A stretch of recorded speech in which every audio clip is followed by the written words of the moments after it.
Now, when you compare the accounting standards of IFRS and US GAAP, you notice that there are some accounting policies which are allowed in US GAAP, not allowed in IFRS, and you wonder why.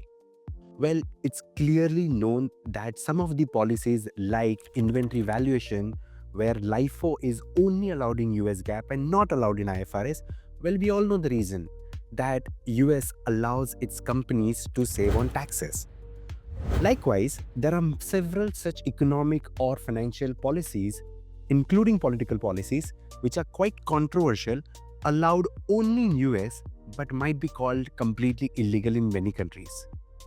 Hi, my name is Kunal Doshi, Chartered Financial Analyst. In today's this video, we are going to look out at 5 such economic policies which might be allowed in US only, but everywhere else it's considered completely illegal. Let us watch that. Some of the US specific economic or legal practices that are allowed or accepted in US but completely restricted, banned, or heavily discouraged in many other countries. Political lobbying. Now, in most of the countries, lobbying is viewed as corruption and there are strict limitations or outright bans. However, in US, political lobbying is a formal industry.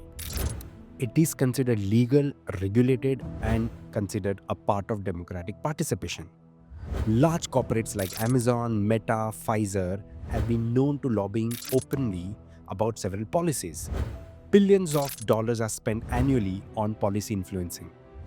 Next is unlimited political spending by corporations. Republicans are pretty opposed to this idea. So should companies be worried that they may have to disclose this? We are going to drain the swamp. It is undermining American democracy.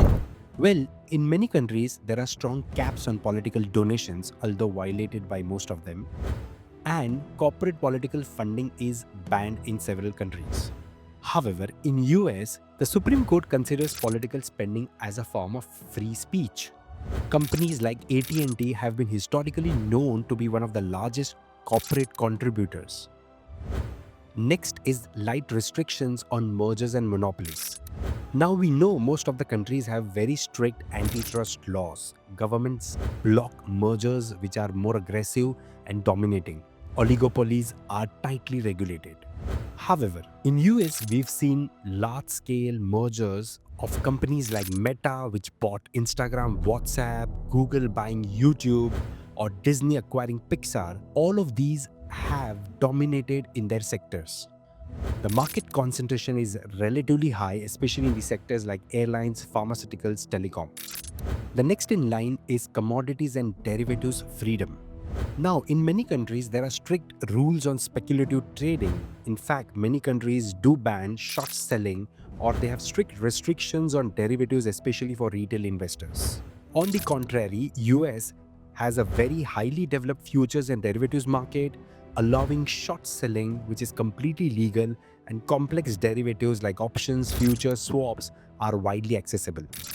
Companies like Goldman Sachs, Citadel are the ones who trade in large derivatives and structured products and are one of the biggest market makers. And then there is patent laws that allows evergreening. Evergreening means extending drug patents. Now many countries have strict rules on evergreening and they allow the patents to be renewed only if there is a substantial innovation. However, in US, companies can just make small modifications and extend the patent exclusively. Companies like Pfizer have multiple secondary patents on drugs, and many companies can just extend the patents by small formulation changes or small delivery method changes, leading to larger monopoly periods and higher drug prices. So if you found this video really insightful, then hit the like and subscribe button, and I'll see you in more such information in the future. Thank you. Take care.